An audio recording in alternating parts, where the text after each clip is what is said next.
നാളെ 2 പേര് ഔട്ടാവും എങ്കിലും മാത്രമേ അടുത്ത ആഴ്ച ഒരു മിഡ് വീക്കോ അല്ലെങ്കിൽ ഫിനാലയുടെ തലേന്ന് രാത്രിയോ കൂടി ഒരാളെ ഔട്ടാക്കിയിട്ട് ടോപ്പ് 5 ഡിക്ലെയർ ചെയ്യാൻ പറ്റത്തുള്ളൂ. അപ്പം നാളെ ഔട്ടാവാൻ പോകുന്നത് ഋഷി നോറ ആയിരിക്കുമോ? എന്താണ് അതിന് കാരണം?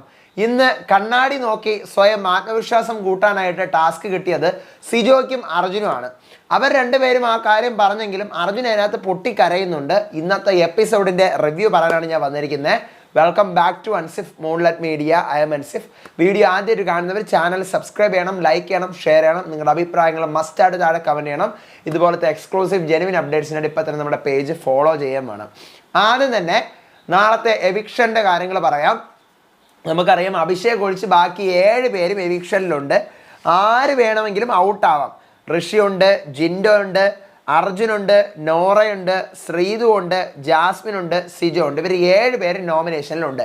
ആര് വേണമെങ്കിലും ഔട്ടാവാം. മിക്കവാറും ഒരു അൺഎക്സ്പെക്റ്റഡ് എവിക്ഷൻ ആവാനാണ് ഏറ്റവും കൂടുതൽ ചാൻസസ്.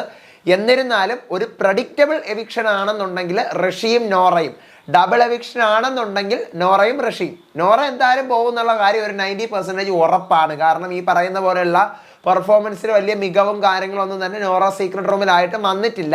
അതിനുള്ള ടൈം ഒട്ട് കിട്ടിയിട്ടുമില്ല നോറയ്ക്ക്. അപ്പോൾ അതുകൊണ്ട് തന്നെ നോറയാണ് പോകാൻ ഏറ്റവും കൂടുതൽ സാധ്യത എന്നാണ് എനിക്ക് പേഴ്സണലി തോന്നുന്നത്. പിന്നെ ഋഷിയാണ് തോന്നുന്നത്. Compared to the votes and not എന്താ പറയുക, നമ്മുടെ പെർഫോമൻസ് ബേസ് അല്ല, വോട്ടിംഗ് ബേസിസ്, വോട്ടിംഗ് ട്രെൻഡിൻ്റെ ഒരു അനുസരണം വെച്ചിട്ടാണ് ഞാൻ പറഞ്ഞത്. അസ് യൂഷ്വൽ ഒരു പ്രഡിക്റ്റബിൾ എവിക്ഷൻ ആണെന്നുണ്ടെങ്കിൽ നോറയും ഋഷി ആയിരിക്കും 2 പേര്. അല്ല എന്നുണ്ടെങ്കിൽ ഈ പറയുന്ന പോലെ വേറെ നമ്മൾ ഒട്ടും പ്രതീക്ഷിക്കാത്ത അൻസിബേക്ക് ഔട്ടായതുപോലെയുള്ള ആരെങ്കിലും ആയിരിക്കാം. അപ്പം നമുക്ക് നാളെ രാവിലെ ഷൂട്ടിംഗ് തുടങ്ങി കഴിഞ്ഞാലേ ബാക്കി ഡീറ്റെയിൽസ് ഒക്കെ കിട്ടത്തുള്ളൂ. കിട്ടിക്കഴിഞ്ഞാൽ നിങ്ങളോട് വന്നത് അപ്ഡേറ്റ് ചെയ്യുന്നതായിരിക്കും. ഇനി ഇന്നത്തെ ജൂൺ 7-ാം തീയതിയിലെ ഫുൾ എപ്പിസോഡ് റിവ്യൂ ആയിട്ടാണ് ഞാൻ വന്നിരിക്കുന്നത്. ഡേ 89, അതെ 89 ദിവസമായിരിക്കുകയാണ്. അപ്പോൾ ഇന്ന് സത്യം പറഞ്ഞു കഴിഞ്ഞാൽ മെയിനായിട്ട് വരുന്നത് ഈ പറയുന്ന ഒരു കോഴി ടാസ്ക്കാണ് എൻ്റർടൈൻ ചെയ്യാൻ വരുന്നത്. അതിനെ എടുത്ത് പ്ലസ് എപ്പിസോഡിൽ കൊണ്ടിട്ടു കോഴി ടാസ്ക്. അപ്പോൾ ഈ കോഴി ടാസ്ക് സൂപ്പറായിട്ട് എല്ലാവരും അടിപൊളിയായിട്ട് പെർഫോം ചെയ്യുന്നുണ്ട്. അർജുനും ശ്രീതുമാണ് ആ ടാസ്കിൽ ജയിക്കുന്നത്.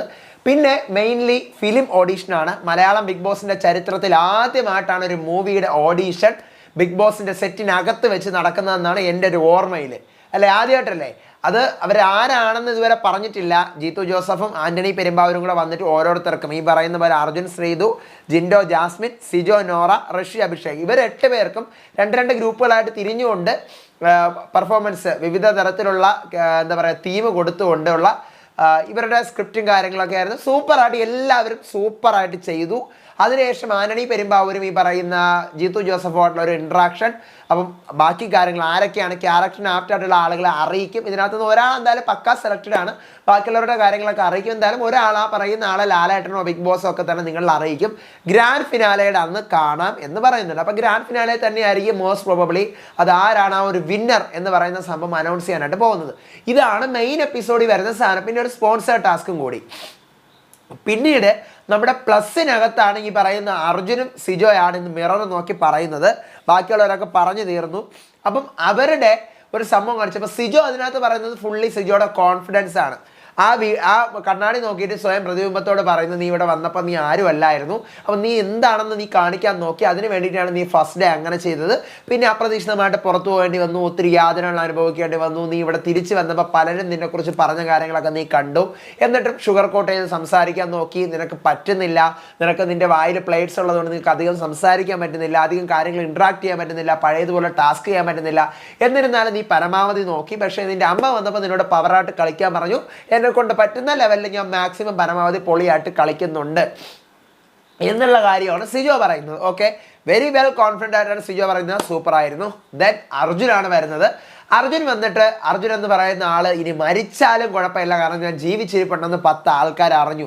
ഞാൻ ഒത്തിരി കഷ്ടപ്പെട്ട പ്ലാറ്റ്ഫോമാണ്. ഇനി എനിക്ക് ഒന്നും കിട്ടിയില്ലെങ്കിലും ഞാൻ കഷ്ടപ്പെട്ട എൻ്റെ ഹാർഡ് വർക്കിന് ഒരു എഫേർട്ട്, ഞാൻ എടുത്ത എഫേർട്ടിന് ഒരു പ്രതിഫലം ഉണ്ടായി. കാരണം ബിഗ് ബോസിൽ വരാനായിട്ട് ഒത്തിരി ആഗ്രഹിച്ച ആളാണ് അർജുൻ. അപ്പോൾ ഞാനിവിടെ വന്നു, ഞാനിവിടെ ഒന്നും അല്ലായിരുന്നു, പക്ഷേ ഞാൻ പെർഫോം ചെയ്ത് ഇവിടെ വരെ ഞാൻ എത്തി എന്നെല്ലാം അർജുൻ പറഞ്ഞുകൊണ്ട് അർജുൻ്റെ ഒരു കോൺവെർസേഷൻ ഈ പറയുന്ന മിറർ നോക്കി അർജുൻ പറയുവാണ്. പക്ഷെ അതെല്ലാം കഴിഞ്ഞിട്ട് അർജുൻ ഇവിടെ എത്താനായിട്ട് ഏറ്റവും കൂടുതൽ ഈ സീസണിൽ ഏറ്റവും കൂടുതൽ ബിഗ് ബോസിലേക്ക് വരാൻ ആഗ്രഹിച്ചതും അതിന് വേണ്ടിയിട്ട് കഷ്ടപ്പെട്ടതുമായിട്ടുള്ള ഒരു കണ്ടസ്റ്റന്റ് ആണ് അർജുൻ. അത് പലതവണ അർജുൻ പറഞ്ഞിട്ടുള്ളതാണ്. 6 വർഷം അർജുൻ കഷ്ടപ്പെട്ടാണ് ഇവിടെ വന്നിട്ടുള്ളത്. ബാക്കിയുള്ളവരൊക്കെ ഈ പറഞ്ഞ റീസെന്റ് 3 ഇയർ അല്ലെങ്കിൽ 2 ഇയറൊക്കെ ആയിട്ട് കഷ്ടപ്പെട്ട് വന്നവരുണ്ട്. പക്ഷെ 6 ഇയറായിട്ട് മലയാളം ബിഗ് ബോസ് തുടങ്ങിയ ആ സമയം മുതൽ കഷ്ടപ്പെട്ട് ഇവിടെ എത്തിയ ആളാണ് അർജുൻ. കാരണം ബിഗ് ബോസിലേക്ക് വരാൻ വേണ്ടിയിട്ട് ഒത്തിരി ആഗ്രഹിച്ചിരുന്ന ഒരാളാണ്. അപ്പോൾ അതുകൊണ്ട് അർജുൻ ആ കാര്യങ്ങൾ വരാൻ ആഗ്രഹിച്ചതും ഇവിടെ എന്തുകൊണ്ട് ഞാൻ വരാൻ ആഗ്രഹിച്ചു, ഇപ്പം ഞാൻ എങ്ങനെയാണ്, ഇനി എനിക്ക് മരിച്ചാലും കുഴപ്പമില്ല, ആ ലെവലിലുള്ള ഒരു ടോക്കാണ് അർജുൻ നടത്തിയത്. എന്നിട്ട് അത് കഴിഞ്ഞ് അർജുൻ നേരെ ബാത്റൂമിൻ്റെ അവിടെ വന്നിരുന്നുകൊണ്ട് കരയുന്നുണ്ട്. ശ്രീതു വരുമ്പോഴത്തേക്കും അവിടെ ഒന്നുമില്ലടാ, ഞാൻ പെട്ടെന്ന് ഇമോഷണലായി പോയി എന്ന് പറയുന്നത്. സംഭവം ഇതാണ്. ഇങ്ങനൊരു സംഭവം ഉള്ളതുകൊണ്ടാണ് അർജുൻ ഇരുന്ന് കരയുന്നത്. സത്യം പറഞ്ഞു കഴിഞ്ഞാൽ ഇപ്പം റിവ്യൂ പറയാൻ ഗെയിമോ കാര്യങ്ങളോ ഒന്നും തന്നെ ഇല്ല. കാരണം എല്ലാം തീർന്നു. പിന്നെ ഇന്ന് ഈ പറയും പോലെ കണ്ടന്റ് ഇല്ലാത്ത ലാസ്റ്റ് എപ്പിസോഡാണ്. 4 മുതൽ കണ്ടന്റുകളുടെ പൂരമായിരിക്കും. കാരണം ഈ പറയുന്ന പോലെ എക്സ് കണ്ടസ്റ്റൻസ് റീ എൻട്രി ചെയ്യാൻ പോവാണ്. 5 ദിവസത്തോളം തിങ്കളാഴ്ച കയറുന്ന കണ്ടസ്റ്റൻസ് വെള്ളി വരെ അവിടെ കാണും. അപ്പോൾ അതുകൊണ്ട് 5 ദിവസം സ്റ്റേ ഉള്ളത് കൊണ്ട് തന്നെ ഈ പറയുന്ന പോലെ കുറേ കണ്ടന്റുകൾ, പുറത്തെ കാര്യങ്ങൾ അകത്ത് വന്ന് പറയുന്നത്, അവരുടെ ഗെയിം തിരിച്ചുവിടുന്നതൊക്കെ കാണാൻ പറ്റും. ഇനി നാളെ ഒരു സിംഗിൾ എവിക്ഷൻ ആയിരിക്കുമോ എന്നുള്ളൊരു ക്വസ്റ്റ്യൻ ആണ്. കാരണം ഒരു പണപ്പെട്ടി കൂടി വേണമെങ്കിൽ അവർക്ക് വെക്കാം. ഇപ്പം തമിഴ് സീസൺ 6 വെച്ചതുപോലെ എക്സ് കണ്ടസ്റ്റൻസ് റീ എൻട്രി ചെയ്തിട്ട് പോലും പണപ്പെട്ടി വെച്ചിട്ടുണ്ട്. എക്സ് കണ്ടസ്റ്റൻസ് അവിടെ നിൽക്കുന്ന സമയത്ത് പണപ്പെട്ടി വെച്ചിട്ടുണ്ട്. അപ്പോൾ അതുപോലെ ഒരു സംഭവം വയ്ക്കുമോ എന്ന് അറിയത്തില്ല. അടുത്ത ആഴ്ച എന്തായാലും ട്വിസ്റ്റുകൾ കുറച്ച് കാണും. ചിലപ്പോൾ കണ്ടസ്റ്റൻസ് എല്ലാവരും കൂടി നിൽക്കുന്ന സമയത്ത് തന്നെ ഒരു മിഡ് വീക്ക് എവിക്ഷന് സാധ്യതയുണ്ട്. പക്ഷേ ഈ പറഞ്ഞ പോലെ ഒരു ടോപ്പ് 5 ഡിക്ലറേഷൻ ആയിരിക്കുമോ? സീസൺ 4 ഒരു ടോപ്പ് 6 ഡിക്ലറേഷൻ ആയിരുന്നു.